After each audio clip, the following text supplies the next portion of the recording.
सो हम formula use करेंगे moles of H2, ये हाइड्रोजन हाइड्रोजन है, हाइड्रोजन मॉलिक्यूल। सो हमें मैस इन ग्राम ऑलरेडी दिया हुआ है 10 ग्राम, ठीक है।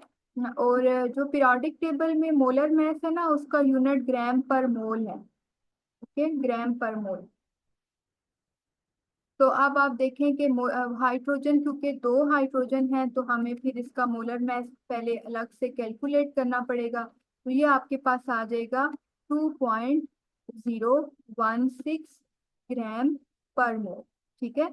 अब क्या होगा कि ये ग्राम ग्राम से कैंसिल, तो आपके पास देखो यूनिट भी वही मोल आ रहा है। तो 10/2.016, तो ये आपके पास अप्रोक्सीमेटली, इसको हम चेक कर लेंगे, 5 पॉइंट समथिंग आपके पास आ जाएगा, ठीक है। ये हमारे पास आ गए मोल्स ऑफ H2। अब आपके पास ना हमेशा मॉलिक्यूल ही नहीं आएंगे। फॉर एग्जांपल आपके पास मॉलिक्यूल्स ही नहीं आएंगे, आपके पास फार्मूला भी, कंपाउंड भी आ सकता है। तो उसके लिए आप मॉलिक्यूलर फार्मूला के बजाय फार्मूला मैथ्स का वर्ड यूज करेंगे। जैसे फॉर एग्जांपल NaCl है, तो आप इसको इसको मॉलिक्यूलर मैथ्स नहीं कहना, ये हमारे पास फार्मूला मैथ्स है। अच्छा, ये तो सबसे सिंपलेस्ट जो है ना वो था हमारे पास फार्मूला। मोल के दो और फार्मूलाज भी हैं। अगर आपको नंबर ऑफ पार्टिकल्स दिए हुए हैं ना किसी भी सैंपल के, तो आपने डायरेक्ट उसको एवोगैड्रो नंबर से डिवाइड करना है, तो वो भी आपके पास मोल्स ही आएंगे। अगर आपको वॉल्यूम ऑफ गैस दिया हुआ है और कुछ इंफॉर्मेशन नहीं दी हुई, volume of gas at standard temperature and pressure, यानी कि आपके पास 25 डिग्री सेंटीग्रेड है, आपके पास 1 atm है, ये कुछ कंडीशंस होती हैं, स्टैंडर्ड कंडीशंस दी हुई हैं, तो आप ये फार्मूला यूज कर सकते हैं, volume of gas divided by 22.414। अच्छा, अब कभी कभी ना ऐसे होता है कि मोल का वर्ड नहीं यूज किया होता, कहा होता है कि 1.008 ग्राम एटम ऑफ हाइड्रोजन, ठीक है, या 18 gram atom of water. Gram molecule होगा आप ये, क्योंकि water is a molecule, gram molecule. या आपके पास होगा 35.5 ग्राम फार्मूला ऑफ NaCl। या आपके पास फॉर एग्जांपल होगा 80 ग्राम आइन ऑफ अ स्पेसिफिक आइन।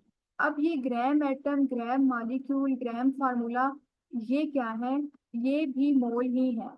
तो अगर आपको क्वेश्चन में पूछ लेते हैं कि calculate gram atom of hydrogen, so it's mean कि वो आपसे मोल का ही पूछ रहे हैं। तो ये डिफरेंट टर्मिनोलॉजीज हैं जो कि मोल के लिए यूज होती हैं। Okay, so now we are moving towards the next concept, how to calculate number of molecule। ये एक स्टेप आपने आगे जाना है, जो आप जहां तक मोल्स कैलकुलेट कर लिया था ना, यानी आपने करने पहले मोल्स ही हैं, मैस इन ग्राम ओवर मोलर मैस, मैस इन ग्राम ओवर मोलर मैस। आपको फॉर एग्जांपल मैं एक क्वेश्चन यहाँ पे लिख लेती हूँ, मोलर मैस कि आपके पास अब 10 ग्राम है H2O का, आपने number of molecules find out करने हैं, ये हमारे पास क्वेश्चन है, और साथ आपके में एवोगैड्रो से मल्टीप्लाई कर देंगे। अब हम इसको कैसे सॉल्व करेंगे, मैं यहाँ पे सॉल्व कर देती हूँ।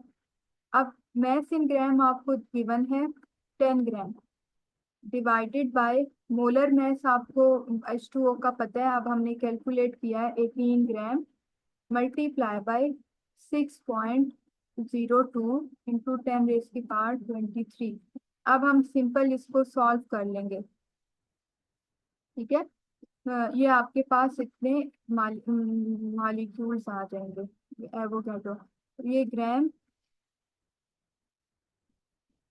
ग्राम कैंसल, तो ये हमारे पास है मॉलिक्यूल्स इन 1 मोल।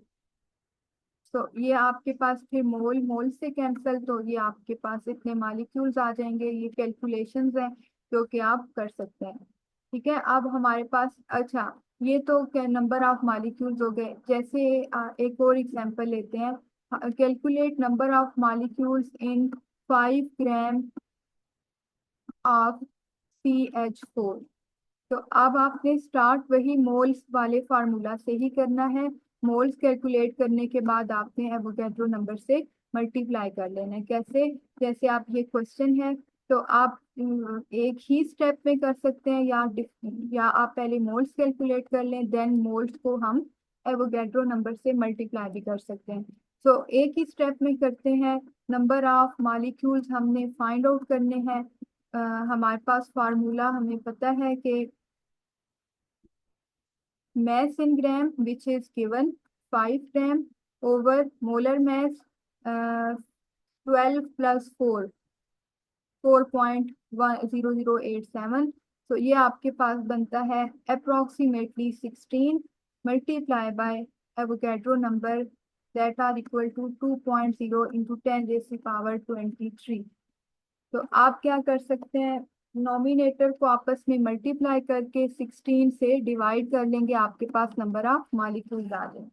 अच्छा, अब क्या होता है कि some time number of molecules भी नहीं पूछते, आपको कहते हैं कि CH4 आपको गिवन है, आपने कैलकुलेट करना है total number of atom that are present in CH4। यानी मॉलिक्यूल्स नहीं पूछे, बल्कि टोटल एटम आप कितने प्रेजेंट हैं इस ये जो आपको मोल, जितना भी मोल इस दिया हुआ है 5 ग्राम ऑफ CH4। आपने क्या करना है कि यहाँ तक ही आपकी कैलकुलेशन सीक्वेंस में चल रही है। पहले मोल तक की बात थी, आपका फार्मूला ये था, मॉलिक्यूल्स आए, एवोगैड्रो नंबर भी साथ आ गए। अब एटम आए, तो आपने सेम यही काम करना है, यानी कि उसका फार्मूला होता है moles multiply by Avogadro number multiply by, आप total number of atom count कर लो। जैसे कि यहाँ पे आपके पास है 4 + 1 5, 5 एटम है, तो हम 5 को मल्टीप्लाई कर लेंगे। ये हमारे पास हो जाएगा 10/16 ओवर, सॉरी 10 नहीं, 5 5 25 इंटू एवोगैड्रो नंबर। तो इसको हम जब सॉल्व करेंगे, हमारे पास नंबर ऑफ एटम आ जाएंगे टोटल, ये टोटल एटम है। ठीक है, टोटल एटम की क्या मुराद है कि स्पेसिफिक हाइड्रोजन या कार्बन का नहीं पूछा हुआ, ओवरऑल CH4 के अंदर जितने एटम्स हैं और इस कैलकुलेशंस के अंदर कितने हैं, वो हम कैसे कैलकुलेट करेंगे। सो यहाँ पे हमने 3 चीजें कवर कर ली हैं, concept how to calculate moles, फिर मोल्स के आगे हम चले नंबर ऑफ मॉलिक्यूल्स कैसे फाइंड आउट करते हैं, फिर हमें पता चल गया नंबर ऑफ एटम कैसे कैलकुलेट करते हैं। अ, अच्छा, अब कभी कभी ये भी हो सकता है कि आपसे स्पेसिफाई कर लें कि आपका CH4 दिया हुआ था, 5 ग्राम ऑफ CH4, वो कहेंगे कि आप हाइड्रोजन एटम कैलकुलेट करके दे दो, कार्बन का नहीं पूछा हुआ जस्ट। फिर आपने सिर्फ ये करना है कि आपने फिर कार्बन के एटम को ऐड नहीं करना, बल्कि खाली हाइड्रोजन एटम ही कंसिडर करने हैं। आप, ये हम कैसे सॉल्व करेंगे, आपको 5 ग्राम ऑफ मीथेन दिया हुआ है, मीथेन का मोलर मास था 16, इसी तरह आपने एवोगैड्रो नंबर से मल्टीप्लाई करना है, और आपके पास जो high total number of hydrogen है जैसे कि 4 है, तो हम 4 इस कैलकुलेशंस के साथ नंबर ऑफ स्पेसिफिक एटम जो है वो कैलकुलेट कर सकते हैं। इसका फार्मूला मैंने नेक्स्ट स्लाइड पे प्रोवाइड किया है। यानी फिर अगर आप यहीं पे अगर कार्बन का पूछ लें, तो आपके पास यहाँ पे मल्टीप्लाई बाय 1 आ जाएगा। बाकी सेम जो मैंने लास्ट हाइड्रोजन के लिए बताया है, क्योंकि CH4 के अंदर एक ही कार्बन मौजूद है। ठीक है, तो ये एक ही हमारे पास कंसेप्ट चल रहा है, उसी से हम डिफरेंट चीजें कैलकुलेट कर लेते हैं। अच्छा, अब यहाँ पे एक चीज डिफरेंट आ जाएगी कि आपके पास जो है how to calculate number of formula units. ये बिल्कुल सेम हमने जो अभी पढ़ा है ना, ये वही कंसेप्ट है। फार्मूला यूनिट हम यूज करते हैं फॉर कंपाउंड। ठीक है, जब कंपाउंड क्या होता है, जब दो एंटिटीज के दरमियान में कोवलेंट बांड नहीं बना हुआ बल्कि आयनिक बांड बना हुआ है, तो ये हमारे पास एक फार्मूला यूनिट इसमें सोडियम है और दूसरा फार्मूला यूनिट Cl है, और ओवरऑल ये हमारे पास जो मैस आएगा NaCl का, वो फार्मूला मैस होगा। या फार्मूला यूनिट मास भी हम कह सकते हैं।